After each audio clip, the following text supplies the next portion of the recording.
Sharp knocks against the wood, one after another, violent, desperate. And then her voice.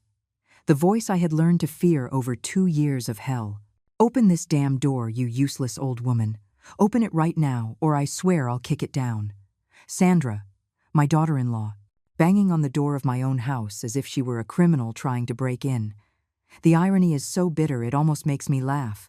She's the one who should be on the outside, her and my son, because this house, this home I built with years of sacrifice, was never theirs. I was inside, sitting in the only armchair they had allowed me to use, listening as the new lock resisted every blow. I had changed all the locks that morning. All of them. And I didn't ask for permission. Why would I? It's my house. It always was. The shouting continued.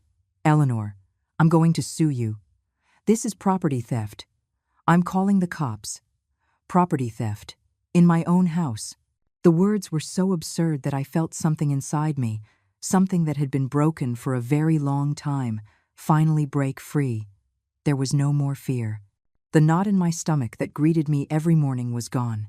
There was only clarity, cold, crystal clear clarity. 30 minutes later, I heard another car. I knew that engine. It was Kevin's, my son, the man to whom I gave everything. The child I raised as my own, even though he didn't carry my blood. And when he got out of the car, when I saw through the window that he was holding a crowbar, I knew the moment had come. The moment when everything I had planned for months would finally begin to unfold. "Mom, open the door." His voice sounded controlled, but I knew that tone. It was the tone he used right before he exploded, the tone that came before the insults, the veiled threats, the cold contempt that forced me to sleep in the utility room of my own house. "Open it now, or I'm going to break this door down." I walked closer, but I didn't open it. I just spoke through the wood. "I'm not opening it, Kevin. This is my house, and you don't live here anymore." The silence lasted 3 seconds. Then came the explosion. "Your house? This is everyone's house. We've lived here for 2 years. You can't just kick us out like this." Sandra joined the chorus. "You have to give us prior notice. This is illegal. I'm going to record you and put it on the internet so everyone can see what kind of mother you are." Recordings. Funny she should mention that, because I had recordings too. Lots of them. And not just of this moment. I told them to leave, to talk to a lawyer if they wanted, that I had already spoken to mine. That stopped them. I saw the doubt in Kevin's eyes through the peephole. Sandra, on the other hand, only grew more furious. "You don't have money for a lawyer. You can barely afford your own food. Stop making things up." But I wasn't making anything up. 3 months ago, I hired Julian, one of the best family eviction lawyers in the city. I paid him $15,000 up front, money they thought I didn't have. Money I had saved in secret for years. In an account I opened when my husband died. An account Kevin never knew about. An account that was my lifeline when I decided enough was enough. Because there was an exact moment. A breaking point. It was 3 months ago, a Tuesday afternoon. I was cleaning the kitchen after making them dinner. Roast chicken and potatoes. Kevin's favorite dish since he was a boy. Sandra came in and left her dirty plate on the table. She didn't even take it to the sink, just left it there, with food stuck to it, and she looked at me. "Tomorrow I want you to wash the curtains in the master bedroom. And while you're at it, since you do nothing all day, you could iron all the clothes for the week. You do nothing all day. Me who got up at 5 in the morning to have breakfast ready. Me who cleaned every corner of a house that no longer felt like mine. Me who slept in a tiny room while they occupied the master suite with its private bathroom and walk-in closet. The room that had been mine for 30 years. Sandra," I said that afternoon, trying to stay calm. "I have a doctor's appointment tomorrow. I can wash the curtains the day after." She turned around.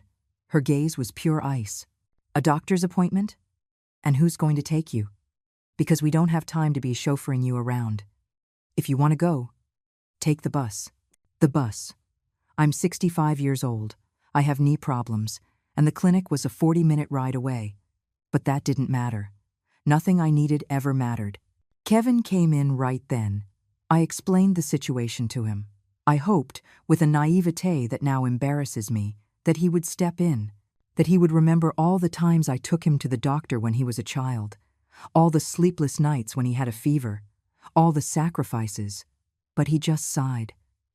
"Mom, Sandra's right. We can't be looking after you all the time. You're a grown woman. You need to learn to do things on your own. Learn to do things on my own." As if I hadn't spent the last 40 years doing everything on my own. As if I hadn't raised a son alone after his biological father abandoned us. As if I hadn't worked 2 jobs to give him an education, clothes, food, a future. That night, I didn't sleep. I just stared at the cracked ceiling of the utility room, listening to their laughter in the living room. They were watching a movie, eating popcorn, living their lives while I existed in the margins. And something in me broke. Or maybe it was fixed. Because for the first time in 2 years, I saw everything with absolute clarity. This wasn't a life. This was survival. And I hadn't survived so much in my life, only to end up as a shadow in my own house. The next day, I went to see Julian. I told him everything. I showed him the title deed to the house, a deed that was solely in my name. Kevin was never on the paperwork. I bought the house in 1992 with money from my mother's inheritance, years before I adopted Kevin, years before I even met Sandra. Julian reviewed everything carefully. "Mrs. Miller, you have every legal right to reclaim your property. They are occupants without a lease. I can begin the eviction process immediately." I asked him how long it would take, between 2 and 4 months, depending on whether they put up a legal fight. "But with the evidence you have, the clear property documentation, and the fact that they pay no rent, the case is in your favor." Evidence. That's when I showed him my other secret. For 6 months, I had recorded everything, every insult, every humiliation. Every time Sandra called me a burden or a useless old woman. Every time Kevin ignored me when I asked for help. I had over 50 audio files on my phone. Julian listened to them in silence. When he finished, I saw something in his eyes. A mix of outrage and sadness. "Ma'am, this is abuse. Systematic emotional abuse. This doesn't just give you the right to get your house back. This could even warrant a lawsuit for damages." I didn't want to sue. I just wanted peace. I just wanted to sleep in my own bedroom again. To walk through my house again without feeling like every step was an intrusion. To be myself again. So we planned everything.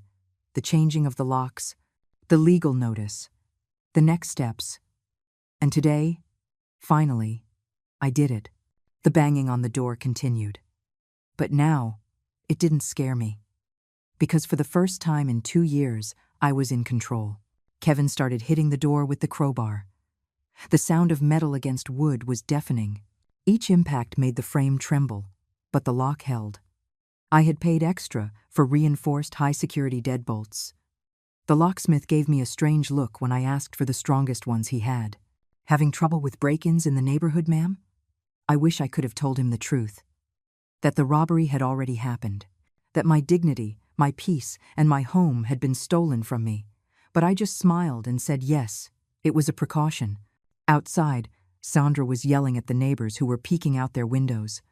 "My mother-in-law has lost her mind. She's thrown us out on the street. We're her family and she's kicking us out like dogs." Family. The word they loved to use when they needed something from me, but which disappeared whenever I needed something from them. I remembered last Christmas. Sandra had invited her mother, Sharon, to spend the holidays with us. Well, with them, because I wasn't invited to the dinner. "Mom, the table only seats 6 and it's a tight fit with Sandra's family. You understand, right? Besides, you prefer to eat early anyway." They sent me to have dinner at 5 o'clock in the afternoon, alone, in the kitchen, while they toasted in the dining room with wine that I had paid for. Because that never changed. Even though they treated me like a servant, even though they humiliated me daily, I was still paying the household bills. The electricity, the water, the gas, the internet. It all came out of my pension, an $800 a month pension that Kevin considered enough for you to contribute since you live here for free. Free, in my own house. The lock finally started to give a little. Kevin noticed and hit it with more force. "Almost there. This door is coming down." I had already called the police, 10 minutes ago. I explained the situation calmly. My son is trying to forcibly enter my property. I have the documents to prove the house is mine. He has no legal right to be here. The operator told me she was sending a patrol car immediately. But before they arrived, something outside changed. I heard another neighbor's voice. Mr. Henderson, the man who lived 3 houses down. Young man, what are you doing? You can't break down your mother's door. Sandra answered him with venom. You stay out of this. This is a family matter. Mr. Henderson had been kind to me over these past 2 years. Sometimes he would greet me when I took the trash out early in the morning, before Sandra woke up and gave me more chores. He once gave me oranges from his tree. So you can make some juice, Eleanor. You've been looking tired lately. Tired.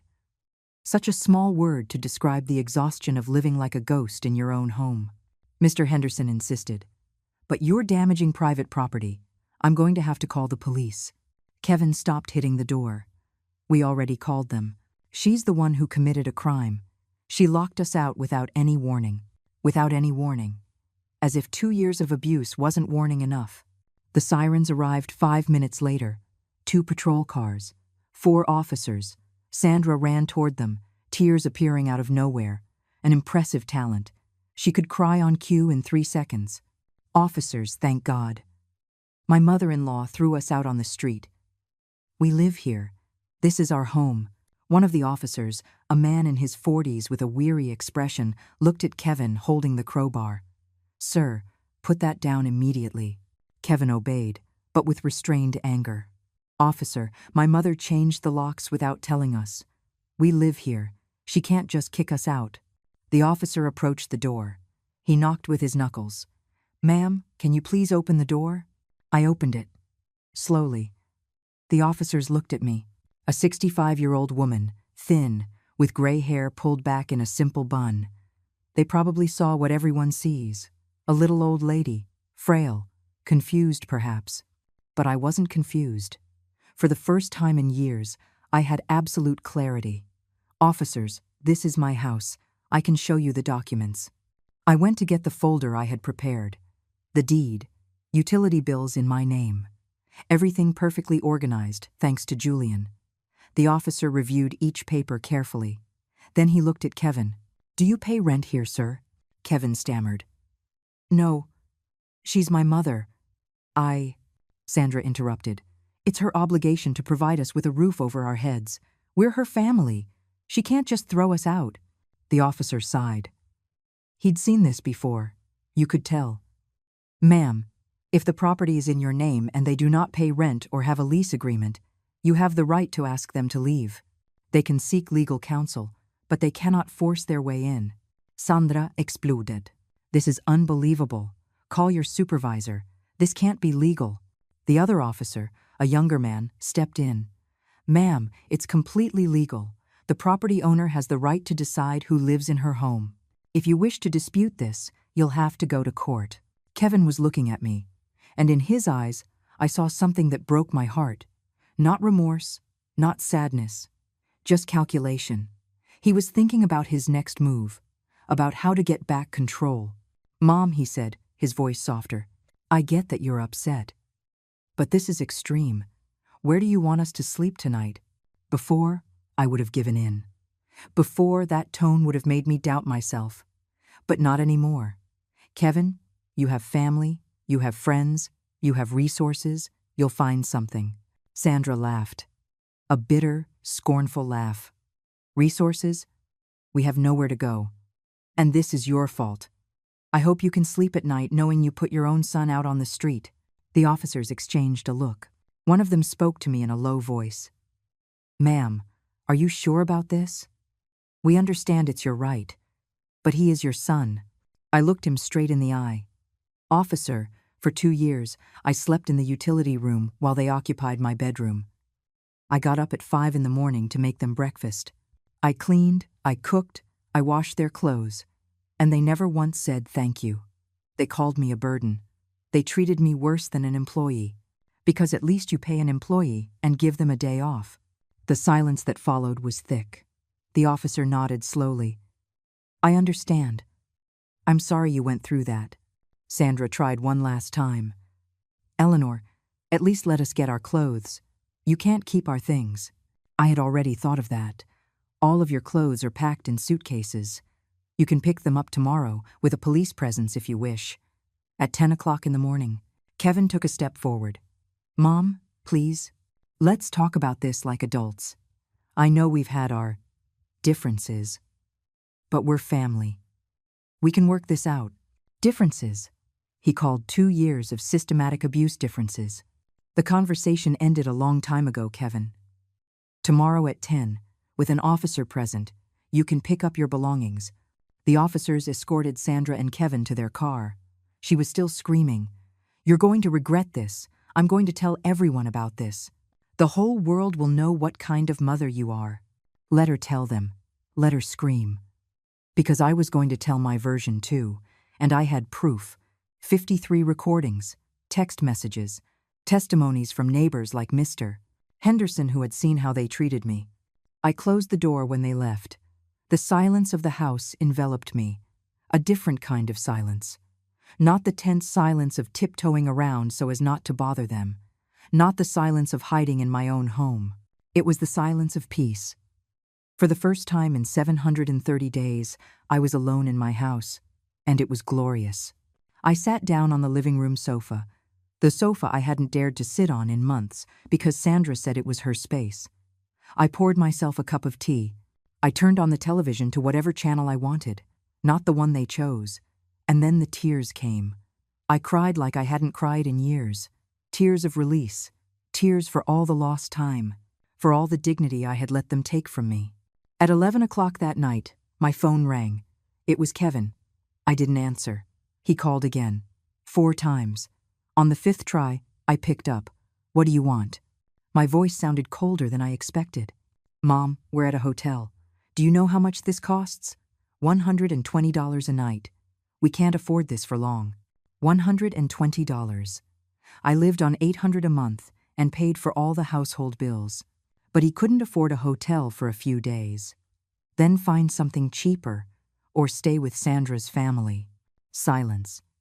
Then his voice changed. It became hard. This isn't over. I spoke to a lawyer. He says I can sue you for wrongful eviction.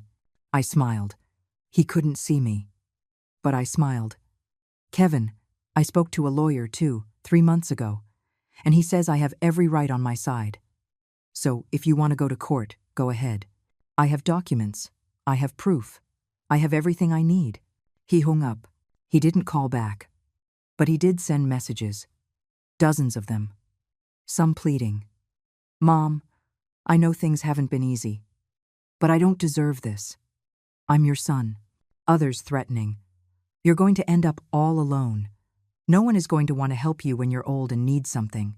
I hope it's worth it. And the worst ones. The ones that revealed who he really was. I should have put you in that nursing home when Sandra suggested it a year ago. At least there you'd be with people your own age, and not getting in the way. I saved every message. Took screenshots. Filed everything away. Because I knew this was just the beginning. The next day, they arrived promptly at 10. With them was Sharon, Sandra's mother, a woman with a sharp face and the eyes of a hawk. I always detested her. And she, me. From the first day, she made it clear I wasn't good enough for her daughter, that Kevin should have married someone with better standing. The officer accompanying them was different from the day before. Younger, less patient. Mrs. Miller, they are here to collect their personal belongings. Do you have everything packed? I nodded. In the master bedroom. 3 large suitcases. I opened the door. They came in like a storm. Sandra didn't even look at me. She went straight to the room. Sharon, however, stopped in front of me. You should be ashamed of yourself. Kicking out your own son. What kind of mother are you? I looked at her without blinking. A mother who got tired of being treated like trash in her own house. Did Sandra tell you how she spoke to me? Or did Kevin mention I was sleeping in the utility room? Sharon snorted. Exaggerations. You were always dramatic. My daughter tells me everything. She says you're the one who causes problems. That you refuse to cooperate. That you're selfish. Selfish. For wanting a hot meal. For wanting to sleep in my own bed. For wanting to be spoken to with respect. Believe what you want, Sharon. Your opinion doesn't matter to me anymore. Sandra came out of the room shouting, "There's clothes missing. My coral dress isn't here, and neither are Kevin's shoes." I had packed everything that was theirs, but I checked again. The coral dress was in the third suitcase. So were the shoes. I showed them to her. Sandra snatched them angrily. "You probably hid them on purpose." Kevin was walking through the house as if he were taking inventory, touching furniture, looking at paintings. "Mom, we need to talk about the furniture. We bought some of these pieces." False. All the furniture was mine. Some pieces were 30 years old. Others I bought before he even came into my life. "You can take anything you have a receipt for in your name." Sandra laughed. "Receipts? Who keeps receipts from years ago?" I did. I kept them all, in a folder in my closet, because I learned a long time ago that in this world you need proof of everything. Then you can't take anything. Sharon intervened. "This is ridiculous. Kevin, call your lawyer. She can't do this." The officer was losing his patience. "Ladies, sir, if there are no receipts, the furniture stays with the owner of the house. Finish packing your clothes and leave." Sandra pulled out her phone. "I'm recording this. I want the whole world to see how you're treating us." "Go ahead. Record. Because I have recordings too. 53 audio files that prove exactly how you treated me." But I didn't say that out loud. I just watched her as she pointed the camera at me. "Here she is, Eleanor, the worst mother-in-law in the world, the worst mother, throwing her son out on the street like he's a stranger. Heartless, soulless."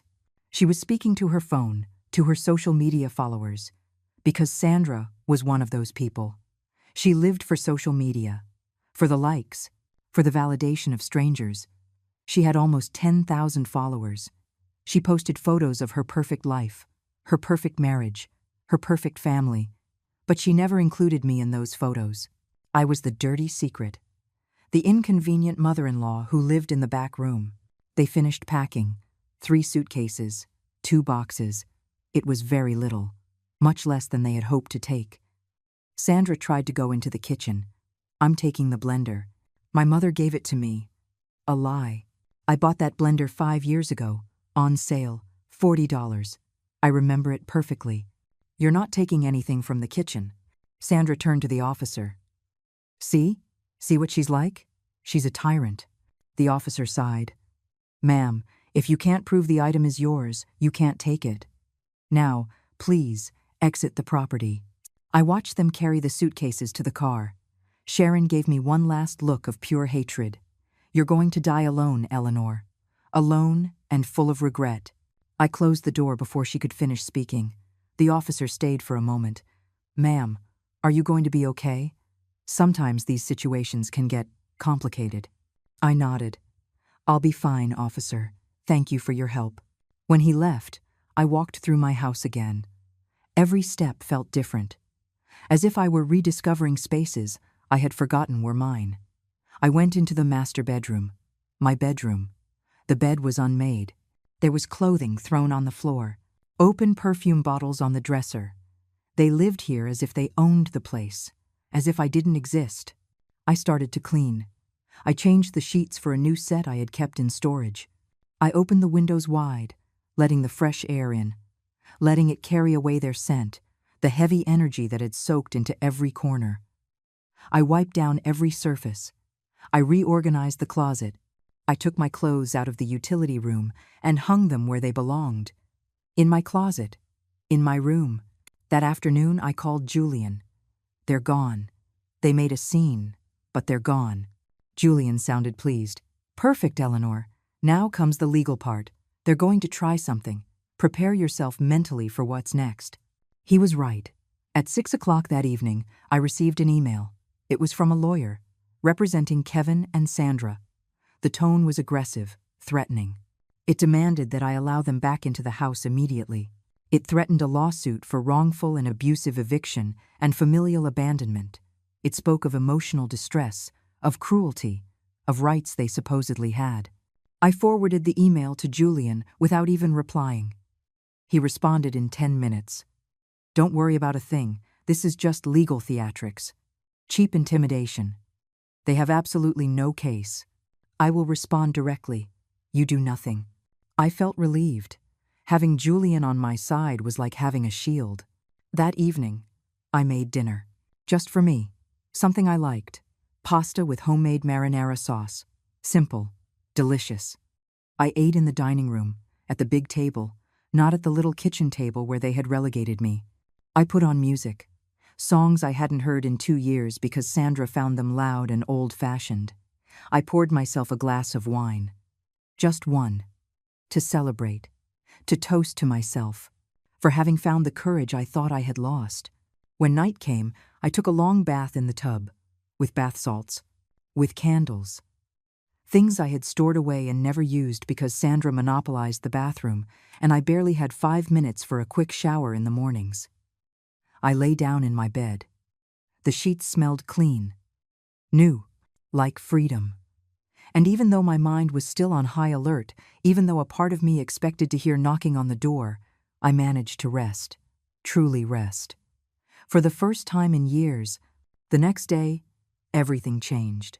I opened my phone and had 147 notifications, messages from unknown numbers, comments on social media profiles I didn't even know I had. Sandra had posted a video. I found it on her profile. Her, crying, makeup smudged with calculated precision. Kevin by her side with the face of a perfect victim. My mother-in-law threw us out on the street. With no warning. For no reason. We were living with her, helping her with everything, taking care of her, and this is how she repays us. She threw us out like we were animals. My husband is her son, her only son. And this is how she treats him. The video already had 5,000 views. The comments were a river of outrage. What a horrible woman. Old people get so cruel and selfish. Poor kids, so young and already suffering like this. You should sue her.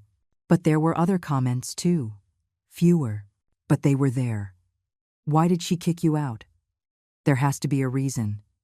Something doesn't add up here. Sandra replied to each one, building her narrative. She's a complicated and manipulative woman. We could never please her. We did everything for her. Everything. And she only gave us problems. She treated us badly. She blamed us for everything. Living with her was hell. I read every comment, every lie, every poisoned word, and something inside me burned. It wasn't rage. It was pure, crystalline determination. I called Julian immediately. Did you see the video? His voice was calm. Yes, Eleanor, I saw it. And it's exactly what we expected. They are digging their own grave. I asked him what I should do. Nothing for now. Let them talk. Let them lie. Every word they say is evidence in our favor. In the meantime, prepare your own proof. Organize the recordings. I'll take care of the rest. I spent the entire day organizing my arsenal. 53 audio recordings. I put them in chronological order. The first one was from 6 months ago. Sandra's voice was crystal clear. Eleanor, clean the bathroom again. You left hair in the sink and it's disgusting. I don't know why you even bother getting up if you can't do anything right. The second, a week later, Kevin talking to Sandra as if I wasn't there. My mom is being unbearable lately. I think we should start looking into a nursing home for her. She's not useful for anything anymore. The third, the fourth, the fifth. Each one worse than the last. Insults, humiliations, veiled threats. And number 27, that one was the worst of all. It was my birthday. I turned 65. I got up early, as usual. I made breakfast. I was hoping that maybe, just maybe, Kevin would remember. That he would say happy birthday. That Sandra would at least be civil for the day. But no, they ate in silence. They left for work without a word. I went back to my room and cried. At 2 o'clock in the afternoon, my phone rang. It was my cousin Carol, the only family I had left. Cousin, happy birthday. How are you celebrating? I lied. I told her it was great. That Kevin had planned something special. I didn't want her to know the truth. I didn't want her pity. But that afternoon, when Sandra got home, I heard everything. She was on the phone with Sharon. I had my phone recording in the kitchen. I had left it there, out of habit, and it captured every word. "Yeah, Mom, it's her birthday today." "No, we didn't say anything." "What for? She'll just get all sentimental and annoying. Besides, she never does anything for us. Why should we celebrate her?" Sandra's voice was cold, dismissive, cruel, and then she laughed. "Kevin says the best gift we can give her is to just ignore her. That way she'll get the hint that she's not important anymore." Listening to that recording now, months later, still hurt. But it no longer broke me. Because now I had power. Now I had control. Julian had taught me something important. Revenge isn't emotional, Eleanor. It's strategic. It's cold. It's calculated. And it's legal. While I was organizing the evidence, the phone rang again. It was an unknown number. I answered cautiously. "Eleanor Miller?" It was a woman's voice. Young, nervous. "Yes, who's calling?" There was a pause. "My name is Jessica. I work with Sandra. I saw her video, and I need to talk to you." My heart sped up. "About what?" Jessica sighed. "About Sandra. About the lies she's telling. I know the truth, and I think you deserve to have someone defend you." I asked her to come to my house. She arrived an hour later. A thin girl in her mid-20s, with restless eyes. She sat in the living room and started talking. "Sandra is always talking badly about you at work. Always. She says you're a burden, that she hates you, that she wishes you would die so she could get the house." The words hit me, but they no longer surprised me. Jessica continued. 2 months ago, at an office lunch, Sandra literally said she was just waiting for you to have some kind of accident or serious illness. That way they could put you in a home and forget about you. We all just sat there in silence. It was horrible to listen to. I asked her why she was telling me this. Because I saw her video, and I know she's lying. Sandra is no one's victim. Sandra is cruel. And I can't stay quiet and watch her destroy your reputation. I asked if she would be willing to give a written testimony. She agreed. That same afternoon we drafted a document. Signed, dated. With her contact information, Julian would be thrilled. That statement was worth its weight in gold. The next day, Sandra's video had 20,000 views. Local news outlets started covering it. "Heartless mother throws son out on the street." The headlines were sensational, tabloid style. False, but effective. Sandra had given interviews, crying on camera. Kevin remained silent, letting her do the talking. He was smarter than I thought. He knew she was the better actor. My phone wouldn't stop ringing. Unknown numbers, reporters, people insulting me. "You miserable old hag. Evil mother. I hope you die alone." Every message was a knife. But I didn't respond. Julian had told me to wait, that the time wasn't right yet. But then, I received a different kind of call. It was from my cousin Carol. "Eleanor, what is going on? I saw Sandra's video. Is it true?" I told her everything. Every detail, every humiliation, every insult, every single day of the last 2 years. Carol cried. "Cousin, why didn't you tell me? Why did you suffer alone?" Because I was ashamed. Because admitting that my own son treated me that way was like admitting I had failed as a mother. That everything I did for him meant nothing. Carol got angry. "I'm going to post the truth. I'm going to defend you." I asked her to wait. To trust me. That I had a plan. That week was the hardest. Sandra posted daily videos. Update: we're still homeless. My mother-in-law won't answer our calls. She's blocked us from everything. We don't know what to do. Lies. They were staying at Sharon's house. I knew because Mr. Henderson told me. His niece lived on the same street. She had seen them. But Sandra was building her narrative as a homeless victim, and people believed her. Her followers grew to 15,000, then 20,000. She became a minor celebrity of family drama. I received serious threats. "We're going to find you, old woman. You deserve to have your house burned down." I called the police.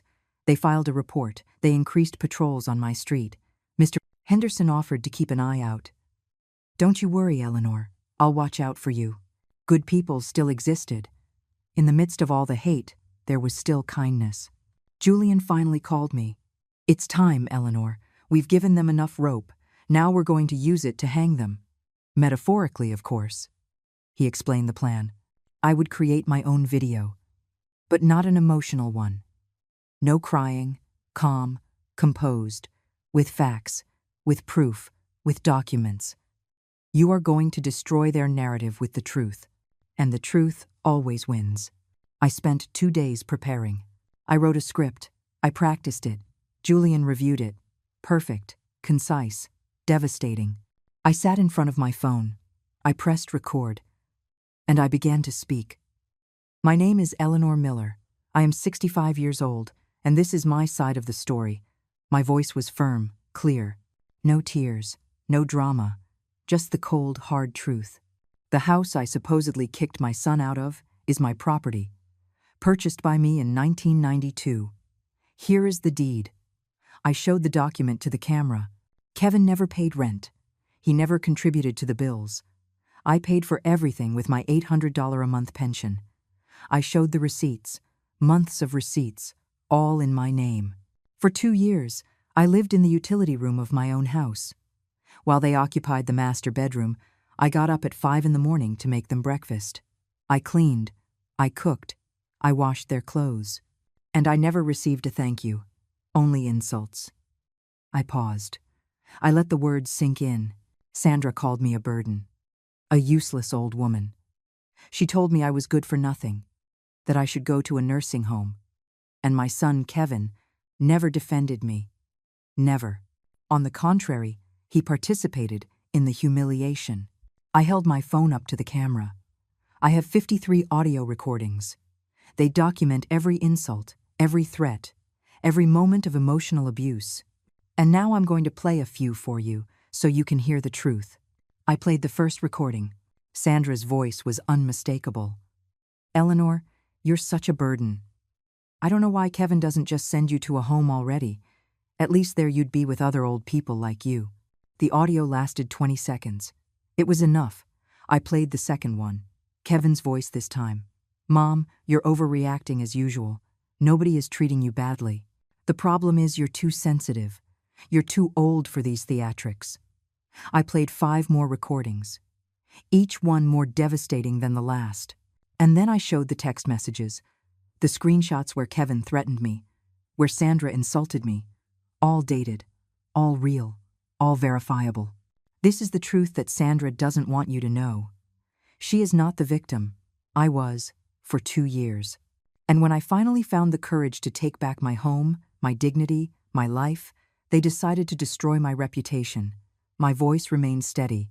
I didn't cry. I didn't beg. I just stated the facts. If you want to call me a bad mother for kicking out my son, go ahead. But know that this son treated me worse than a stranger. And I got tired. I got tired of being invisible in my own house. I got tired of being a ghost in my own life. I ended the video by showing one last document. This is the police report from the day I changed the locks.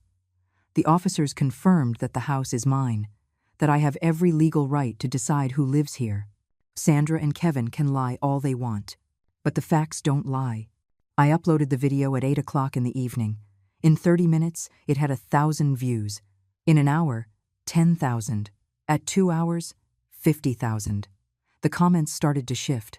"Oh my God, this changes everything. Sandra is a liar. That poor woman, what she must have endured." The recordings are all the proof you need, but there were still defenders of Sandra. The recordings could be fake. This is just manipulation from a bitter old woman. I don't believe a word of it. It didn't matter, because the tide was turning, and I knew it. At 3 hours, the video had 100,000 views. The media outlets that had covered Sandra's version now wanted mine. My phone exploded with calls from reporters. "Mrs. Miller, can you give us an interview?" I refused them all. Julian had advised me to let the video speak for itself. Don't give any interviews yet. Let the information sink in. Let people process the truth. I didn't sleep that night. I read every comment. I watched as their narrative crumbled. I saw people start to question Sandra, to demand answers from her. Sandra responded quickly. She posted a video at 6 in the morning. She was furious. She wasn't crying anymore. She was screaming. Those recordings are fake. Eleanor made them up. This is defamation. I'm going to sue her for slander. But that was her mistake. Screaming. Losing her composure. Showing her true colors. The comments on her video were brutal. Now your true face is showing. You don't seem like a victim anymore. You seem guilty. Those recordings are you. You can tell by your voice. Sandra started deleting comments, blocking people. But it was too late. The damage was done. Her credibility was collapsing in real time. Kevin posted his own video. Calmer than Sandra, more calculated. My mother is unwell. I think she's having mental health issues. The recordings are taken out of context. Yes, we had arguments. All families argue. But we never treated her badly. She exaggerates everything. She always has. Mental health issues. That was their new strategy. To discredit me because of my age, my mental health. To paint me as senile, confused, manipulative. But I was prepared for that too. Julian had anticipated that move. They're going to attack your credibility. They'll say you're senile. We have to get ahead of it. So I posted a second video. This one was different. Shorter. More direct. Kevin says I have mental health problems. That I'm confused. Here is the report from my last medical evaluation. 2 months ago. Perfect mental health. Cognitive abilities intact. I showed the medical document. With the doctor's seal. With the date. With everything. He also says the recordings are out of context. Here are the complete recordings. Unedited. All 53 audio files. You can listen to all of them. I uploaded them to a public folder. Accessible to anyone. Total transparency. People started to listen to them, one by one. And each audio file was worse than the last. There was no context that could justify those words. There was no possible excuse. Sandra and Kevin were completely exposed. Their followers began to abandon them.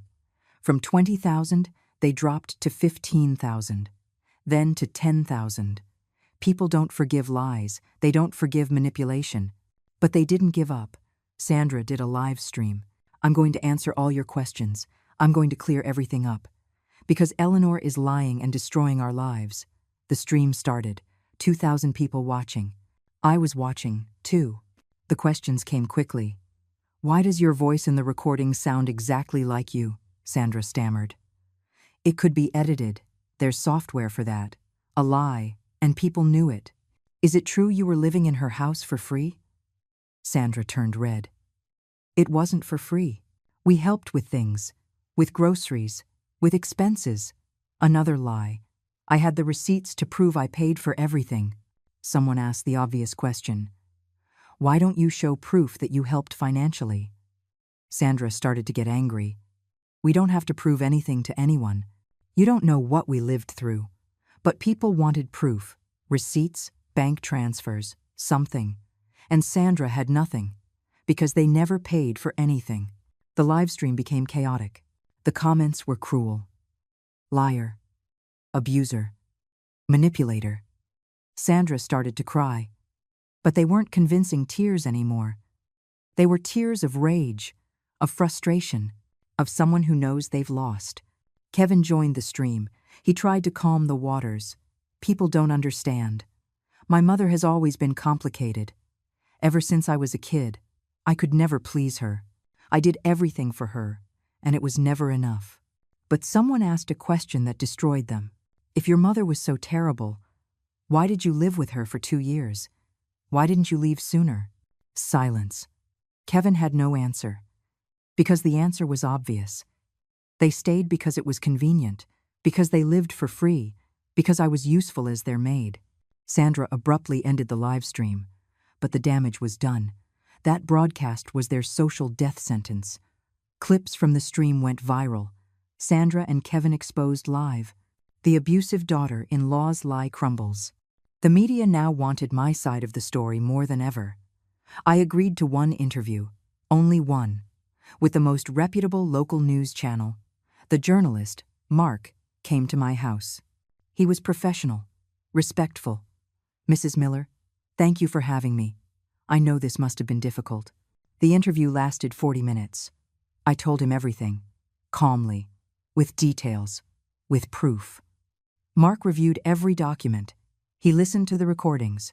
And at the end, he said something I will never forget. "Eleanor, in 20 years of journalism, I've covered a lot of stories. But this one is different. You're not looking for revenge. You're looking for justice. And that is admirable." The interview aired 2 days later. In prime time, millions of people saw it, and the impact was immediate. Social media exploded in my favor. Number justice for Eleanor. Sandra and Kevin must apologize. This woman deserves respect. But the most important thing wasn't the supportive comments. It was what happened to Sandra's job. She worked for a cosmetics company, a company that valued its public image, that sold products focused on family and values. Having an employee exposed as an emotional abuser wasn't good for business. 3 days after my interview, Sandra was fired. They didn't announce it publicly, but she did, in a video filled with rage. I was fired because of Eleanor, because of her lies, because of her hate campaign against me. I lost my job, my reputation, everything. The comments were not kind. You lost your job because of your own actions, the consequences of your lies. No one wants to hire an abuser. Kevin faced consequences too. He worked at a tech company, small, but with a good atmosphere. His colleagues saw the videos, the recordings, and they started to see him differently. No one wanted to work with someone capable of treating his own mother that way. His boss called him into a meeting. He suggested Kevin take some time off to resolve his personal matters. It was a dismissal in disguise. Kevin blamed me, of course. He sent me a long message, full of hatred. "You destroyed my life. You destroyed my marriage, my career, all because of your selfishness. I hope you're happy." I read the message and I felt nothing. It didn't hurt me anymore. It didn't affect me. Because I finally understood something fundamental. I didn't destroy anything. They did it to themselves, with their actions, with their words, with their cruelty. I just exposed the truth. And the truth has consequences. Julian called me that week. "Eleanor, I have good news. Their lawyer has withdrawn the lawsuit.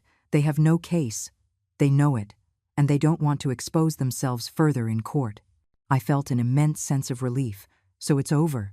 Julian laughed. "Not exactly. Now we're going to sue them." He explained the plan. We were going to sue for damages, for emotional distress, for defamation after they published their lying videos. With the evidence we have, we can win easily, and they will have to compensate you financially. I wasn't sure. "Julian, I don't want their money. I just want peace." Julian was firm. "Ma'am, this isn't just about the money. It's about setting a precedent. It's so they understand that actions have real consequences. And besides, you deserve that compensation after everything you suffered." He was right. We proceeded with the lawsuit. The papers were served to Sandra and Kevin a week later. Their reaction was predictable. Sandra posted another video. "Now Eleanor is suing us. She wants to take every last penny from us. See? She's the abuser, not us." But no one believed her anymore. She had fewer than 5,000 followers. And most of them were trolls or people following the drama for entertainment. Public opinion was completely on my side. While we waited for the court date, something unexpected happened. Sharon, Sandra's mother, showed up at my house, unannounced. She knocked on the door on a Tuesday afternoon. When I opened it and saw her, my first instinct was to slam it shut. But something in her expression stopped me. It wasn't the usual haughtiness. It was something different. Weariness, perhaps. Or defeat. "Eleanor, I need to talk to you." I let her in. We sat in the living room, the same place where she had insulted me weeks before. Sharon stared at her hands. "I came to ask you to drop the lawsuit." She said it without looking at me. "Why would I do that?" She finally looked up. Her eyes were red. "Because Sandra and Kevin are destroyed. No jobs, no money, living with me in one room. If they lose in court, they will be completely ruined." I felt a pang of something. Compassion? Pity? But I buried it quickly. Sharon, for 2 years they destroyed me. And no one came to ask them to stop. No one. Sharon nodded slowly. I know. And I regret it. I should have stepped in. I should have seen what was happening. But Sandra is my daughter and I defended her without question. At least she was being honest. Now I see the videos, the recordings, and I'm ashamed. My daughter became someone I don't recognize. Or maybe she was always like this and I just didn't want to see it. There was a long, heavy silence. Did Sandra send you to talk to me? Sharon shook her head. No, she doesn't know I'm here. If she finds out, she'll be furious. But I needed to come. I needed to tell you that I'm sorry, that you were right, and that I understand if you never forgive us. I didn't expect that. I didn't expect Sharon, of all people, to come and apologize. I'm not dropping the lawsuit. Sharon closed her eyes. I understand. She stood up to leave, but before she reached the door, she turned. One more thing. Sandra is pregnant. The world stood still. What? Sharon nodded. 3 months. She hasn't made it public because she knows how it would look. But I thought you should know. She left without another word. I remained seated in the living room, processing the information. Sandra was pregnant. I was going to be a grandmother. Or I would have been, under normal circumstances. But these were not normal circumstances. I called Julian. I told him, "Does this change anything legally?" Julian was clear. No. The pregnancy is not an excuse for the abuse they committed. The case continues. He was right. But something inside me churned. A baby, innocent, blameless. What kind of life would it have with Sandra and Kevin as parents? Would the cycle repeat? That night I thought a lot. About motherhood. About family. About what it really means to love someone. I adopted Kevin when he was 5 years old. His biological mother, my distant cousin, died in an accident. His father was unknown. No one else wanted to take him. So I did. I gave him my last name, my home, my life. I raised him as my own. I gave him everything I could. Education. Love. Stability. But at some point, something went wrong. Or maybe it was always wrong and I just didn't see it. Maybe I should have been stricter. Firmer. Maybe I spoiled him. Those questions tormented me. Was I a bad mother? Is it my fault that Kevin became who he is? But then I remembered the recordings, the words, the contempt, and I knew that no, I didn't force him to treat me that way. I didn't compel him to allow Sandra to humiliate me. Those were his choices, and he had to live with the consequences. The court date arrived 2 months later. Julian accompanied me. We entered the courtroom. Sandra and Kevin were already there with their lawyer, a young man who looked uncomfortable. Sandra glared at me with pure hatred. Her belly was now noticeable. Kevin didn't even turn his head. The hearing began. Julian presented our case. He showed the recordings, the documents, the testimonies. Jessica, my witness, testified about Sandra's conversations at work. Mr. Henderson testified about what he had seen. The evidence was overwhelming.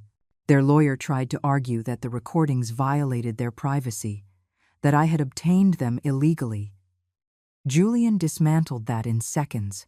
The recordings were made on Mrs. Miller's property. In her own home. It is completely legal. Then they tried the emotional angle. My client is pregnant. The stress of this trial is affecting her health. The judge looked at Sandra. That is unfortunate. But it does not absolve the actions that were committed. The hearing lasted 3 hours. In the end, the judge ruled. In favor of the plaintiff, Mrs. Eleanor Miller. The defendants are ordered to pay $30,000 in compensation for emotional distress and defamation. Sandra screamed, "We don't have that kind of money. This is unfair." The judge banged his gavel. "You can set up a payment plan." Next case. We left the courtroom. Sandra was crying in the hallway. Kevin was comforting her, but his face was pale, defeated. They saw me, and Sandra lunged toward me. Julian stepped between us. "Ma'am, maintain your distance or we will call security." Sandra was screaming. "You ruined everything, everything. I hope this makes you happy. I hope you can sleep at night knowing you destroyed your own family. I looked at her directly, without fear, without guilt. I didn't destroy anything, Sandra. You two did that all on your own. I just defended myself. Kevin finally spoke. His voice was broken. Mom, please, just drop this. We're family. We can fix it. Family, that word again. Kevin, you stopped being my family the day you sent me to sleep in the utility room. The day you allowed Sandra to humiliate me. The day you told me I wasn't useful for anything anymore. His eyes filled with tears, but they no longer moved me. I'm sorry. I'm so sorry.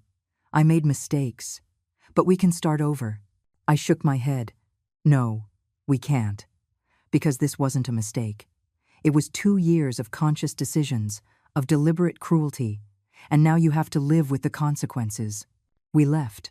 I left them there, in that hallway, facing the reality they had created for themselves. The following weeks were strange. The house was quiet, but it was a peaceful quiet. There was no more tension, no more fear.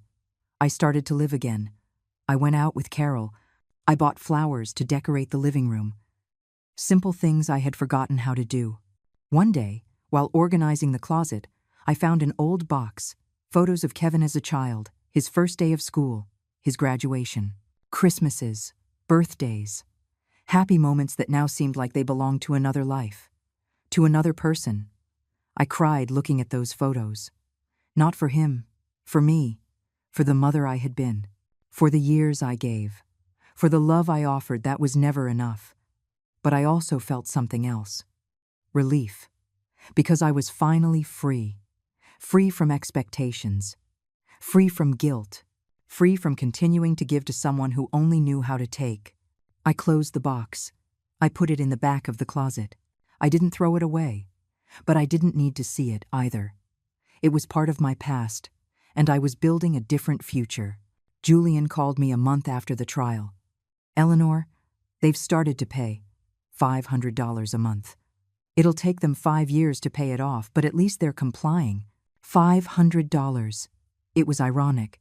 That amount was less than what I was paying monthly when they lived with me. But it wasn't about the money. It never was. It was about the principle, about justice, about showing them that they couldn't destroy someone without consequences. I decided to do something with that money, something meaningful. I opened a special savings account. Every payment I received from them went straight into it. And when it was all paid, I would donate it to a shelter for elderly victims of family abuse. Because I discovered that I wasn't alone, that there were thousands of women like me, invisible, mistreated in their own homes, silenced by shame. If my story could help even one of them, it was all worth it. The months passed. My life found a new rhythm. I met other women at the park during my morning walks. We formed a group. We met on Wednesdays. We drank coffee. We talked. We laughed. They were women my age. Some widows. Others divorced. All with their own stories. All survivors. One of them, a woman named Angela, just like my cousin, became a close friend. She told me her story. Her son had also mistreated her, left her in a nursing home and never came back to visit. But I got out of there, she told me with pride. I sold what little jewelry I had left. I rented a small apartment. And now I live alone, in peace, happy. Stories like that reminded me I had done the right thing. That peace is worth more than any romanticized idea of family. 6 months after the trial, I received an unexpected message. It was from Kevin. Brief. Concise. Mom. Sandra gave birth. It's a boy. His name is Leo. I thought you should know. A boy. My grandson. Whom I would never know. I felt a pang. Small, but real. What would he look like? Would he have Kevin's eyes? His smile? But then I thought of Sandra, of how she spoke about me, of how she treated me, and I knew that boy would grow up hearing lies about me, that Sandra would fill him with poison, that I would never have the chance for him to know my side. And it hurt. But it was the reality. I didn't reply to the message. There was nothing to say. 2 weeks later, Kevin sent a photo. The baby was beautiful, tiny, perfect, innocent.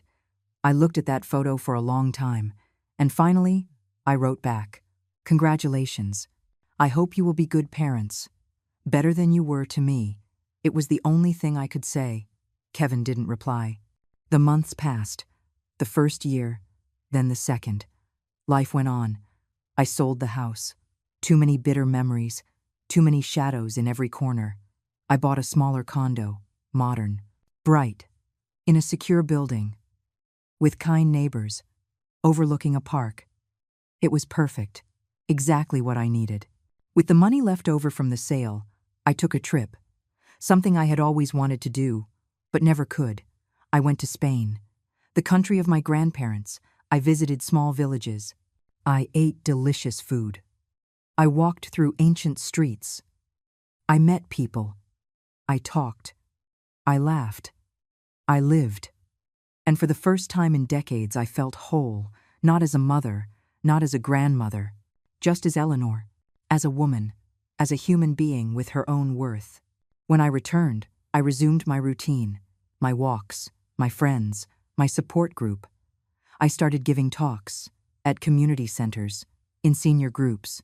I told my story, without drama, just facts, and I always ended with the same message: do not let anyone take your dignity from you. It doesn't matter who they are, family, friends, anyone. Your peace of mind is worth more than any toxic relationship. The responses were always the same: women crying, thanking me, telling me their own stories. My daughter treats me like that. My son stole my savings. My daughter-in-law ignores me. Devastating stories, but also stories of hope, of women who decided to change, who said enough is enough, who took their lives back. One afternoon, after one of those talks, a young woman approached me. She was about 30, nervous. "Mrs. Miller, can I talk to you?" I nodded. We sat on a bench. "I'm like Sandra," she began. My heart sped up. "I treat my mother-in-law horribly. I say awful things to her. And after hearing your story, I realize what I'm doing." Tears were streaming down her face. "I don't want to be that person. I don't want my mother-in-law to have to do what you did in 20 years. I listened to her. I gave her advice. I suggested therapy, family mediation, honest communication. She left feeling calmer, with hope. And I felt something strange. Satisfaction. Because my pain, my story, was helping to prevent others from suffering the same fate. I was creating real change. 3 years after the trial, the payments ended. $30,000 in full. I donated it as I promised. The shelter used the money to expand its facilities, to help more women. They invited me to the inauguration. It was beautiful. Women of all ages, different stories, but a similar pain. The shelter's director introduced me to everyone. "This is Eleanor. Thanks to her generosity, we were able to expand and help 50 more women each year." The applause was overwhelming. I never sought recognition. I just wanted something good to come from all that suffering. After the event, an older woman approached me. She was maybe 70. Her face was marked by time and pain. "Thank you," she said simply. "My son used to hit me. He took my pension. But they helped me here. They gave me shelter, legal support, and now I have my own apartment, my own life." I hugged her, and I cried with her, because I understood exactly what it meant to get your life back after it had been taken from you.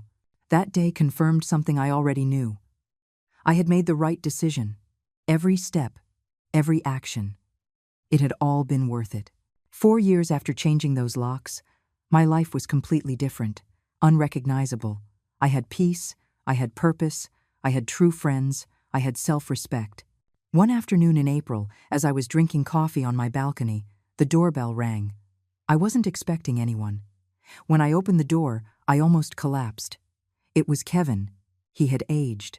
His face had lines I didn't remember. His hair showed streaks of gray. He looked tired, defeated. "Mom," he said softly, "can I come in?" Every alarm bell in my head went off. But something in his gaze was different. There was no arrogance, no calculation, just exhaustion. I let him in. We sat in the living room. The silence was thick. How did you find my new address? I had been careful not to share it. Carol gave it to me. I begged her. I told her I needed to see you, my cousin. We would be having a talk later. What do you want, Kevin? He took a deep breath. I came to apologize. For real. No excuses. No justifications. What I did to you was unforgivable. I waited. I had heard apologies from him before, always empty, always manipulative. Sandra and I separated 6 months ago. That surprised me. She turned out to be just as cruel to me as she was to you, even worse. And when I couldn't give her the life she wanted anymore, she left me. She took Leo. His voice broke when he mentioned his son. She won't let me see him. She says I'm a bad father, that I don't deserve to be in his life. The irony was almost comical, almost. And she's right. Because she learned from me. She learned that it's okay to throw people away when they're no longer useful to you, just like I did with you. Tears were streaming down his face. Real ones, not fake. I lost my job, my wife, my son, my home, everything. And the worst part is, I deserved it. I deserved all of it. I remained silent. Part of me wanted to comfort him, the maternal instinct that never fully dies, but another part, the part that had learned to protect itself, stood firm.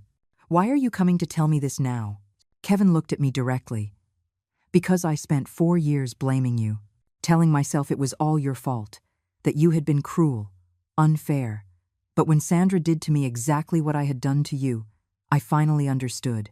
He wiped his tears. I understood the pain, the humiliation, the feeling of being invisible in your own life. And I realized that I was a monster to you. There was a long, heavy silence. I don't expect you to forgive me, he continued. I know I don't deserve your forgiveness. I just needed you to know that I get it now, that I'm sorry, and that if I could go back in time, I would do everything differently. His words sounded sincere, but words are easy. Actions are what count. Kevin, I appreciate you coming here, that you said this, but it doesn't change anything. His face fell. I know, and I accept that. I just wanted you to know. He stood up to leave, but at the door, he stopped. One more thing. Leo asks about you sometimes. Sandra tells him, you're dead. But he found some old pictures, and he asks who you are. My heart clenched. Someday, when he's older, I want to tell him the truth. I want him to know he had a grandmother who would have loved him, and that he lost her because of his parents. I didn't know what to say. Kevin left. I closed the door and just stood there, processing everything. Was his remorse real? Or was it another manipulation? After everything I'd been through, I no longer trusted my instincts when it came to him. I called Julian. I told him about the visit. What do you think? Julian was direct. I think he suffered and he learned. But that doesn't mean you have to let him back into your life. Remorse doesn't erase the damage. He was right. Forgiveness doesn't mean reconciliation. You can forgive and still keep your distance. You can let go of the hate without opening the door. That night, I thought a lot about Leo, my grandson, a 4-year-old boy growing up without knowing me, who thought I was dead. It was unfair to him. But there was nothing I could do. Not without getting involved in the drama again. And I had worked too hard for my peace to risk it. I made a decision. I wrote a letter. Not to Kevin. To Leo. A letter he could read when he was older, when he could understand. I told him my side of the story, without hate, without blame, just the facts. I told him how much I would have loved him, how much I wished I could know him, but I also explained why I couldn't. I let him know it wasn't his fault, that the problems of adults are not the responsibility of children. I sealed the letter. I put it in a folder with instructions for Carol. If anything happened to me, she was to give it to Leo on his 18th birthday. It was the only thing I could do. My gift to a grandson I would never know. The months went by. Kevin didn't contact me again. I respected that. But one day, I received a package in the mail. Inside were photos of Leo on his first day of school, on his birthday, playing at the park, And a note from Kevin. I thought you'd want to see him grow up, even from a distance. I'll send photos every 6 months. You don't have to respond. I just want you to know that he exists for you, even if you can't be there. I put the photos in a new album, and every 6 months, more arrived. Leo growing, smiling, living. It was bittersweet, seeing what I had lost, but also beautiful, knowing he existed, that he carried my blood, even if not my name.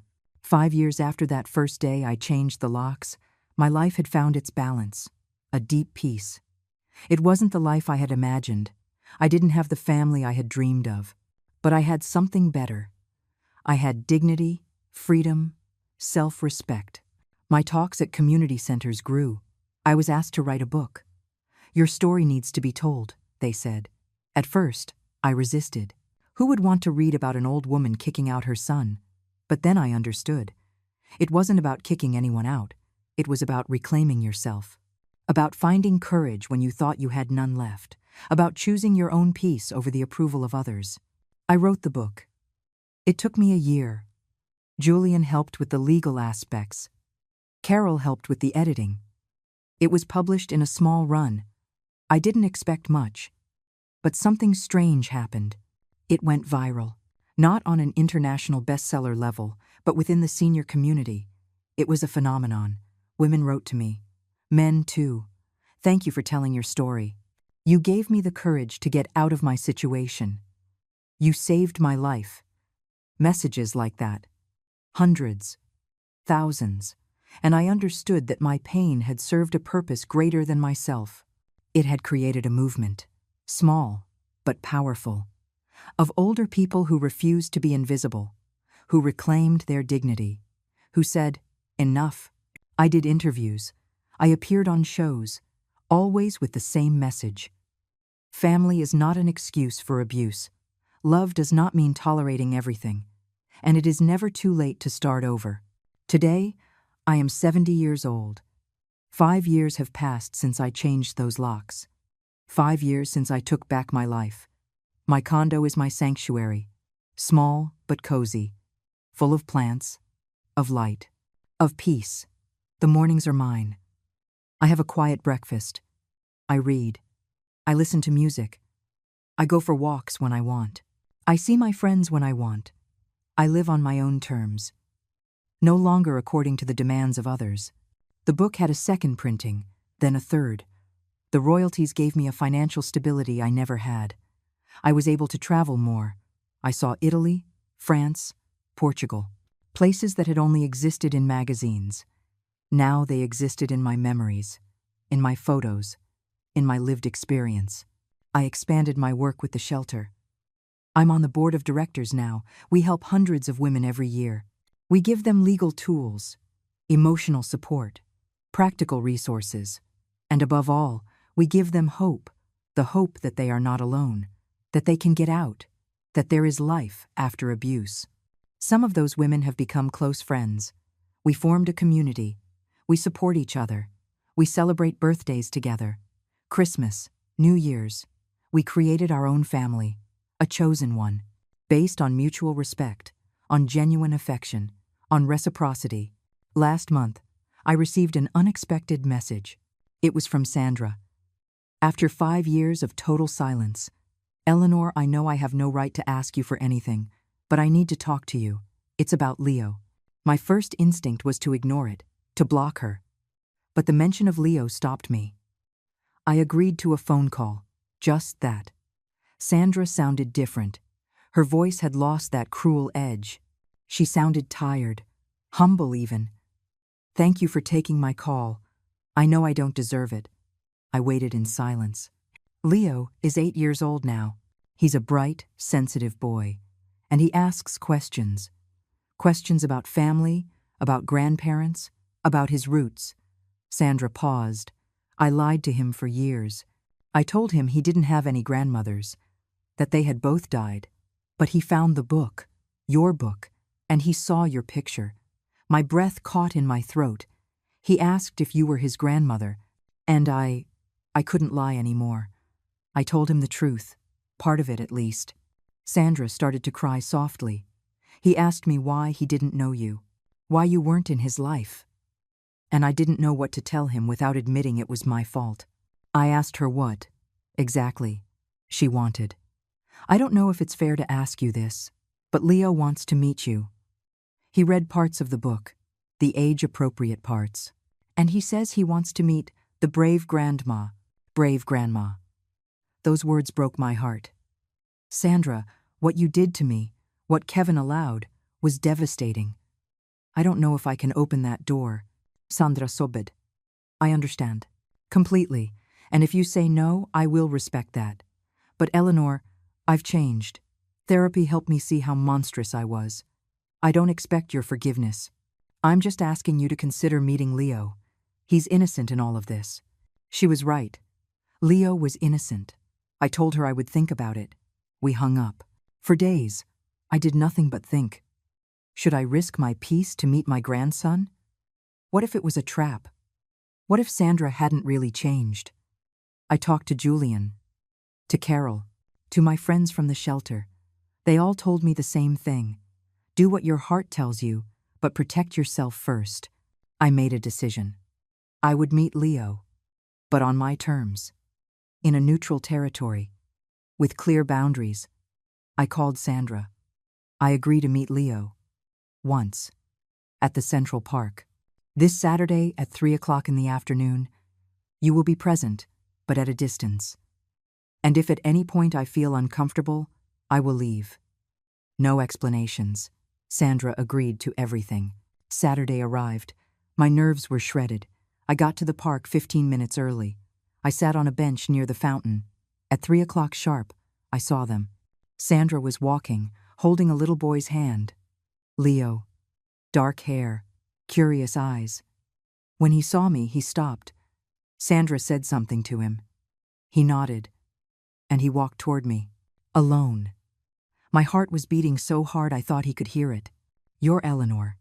His voice was small but firm. Yes, and you must be Leo. He nodded. He sat next to me. There was a moment of silence. Then he spoke. I read your book. Well, my mom read parts to me. You were very brave. I didn't know what to say. Thank you, Leo. He looked at me with those big eyes. Is it true that I'm your grandson? I nodded. Yes, you are my grandson. A huge smile lit up his face. Cool. I always wanted a grandma. We spent an hour together. We talked about his school, his friends, his interests. He liked to draw. Dinosaurs, adventure books. He was bright, sweet. Everything Kevin had been as a child, before something twisted. When it was time to go, Leo hugged me. Tightly. Can I see you again? I looked over at Sandra. She nodded from a distance. Yes, Leo. We can see each other again. His smile said it all. He left with Sandra, but before he walked away, he turned back. Grandma Eleanor, I like you. Grandma Eleanor. I cried on that bench for 20 minutes. Tears of joy, of pain, of healing. I see Leo once a month now, always in neutral places. Parks, museums, coffee shops. Sandra keeps her distance. She respects the boundaries, and slowly, very slowly, I am getting to know my grandson. I don't have a relationship with Sandra. I probably never will. The damage was too deep. Kevin is not a part of my life either. According to Sandra, he's in therapy, working on himself. I hope it's true. For his sake. For Leo's sake. But I don't need his repentance to move on. I moved on years ago. My life now is full, rich, meaningful, not in the way I imagined, but maybe better, because I built it myself, according to my values, my needs, my dreams. I learned lessons I will never forget. I learned that kindness without boundaries is self-destruction, that loving someone doesn't mean tolerating everything, that biology doesn't guarantee respect or genuine love, and that it is never, ever too late to choose yourself. There are still hard days, days when I wonder what would have happened if I had acted differently, if I had been firmer from the start, if I had set boundaries sooner. But then I remember, you can't change the past. You can only learn from it. and use those lessons to build a better future. My story became public. Thousands know it. Some admire me, others criticize me. A mother should never kick out her son. I read their words. I processed them, and I let them go. Because they didn't live my life. They didn't sleep in that utility room.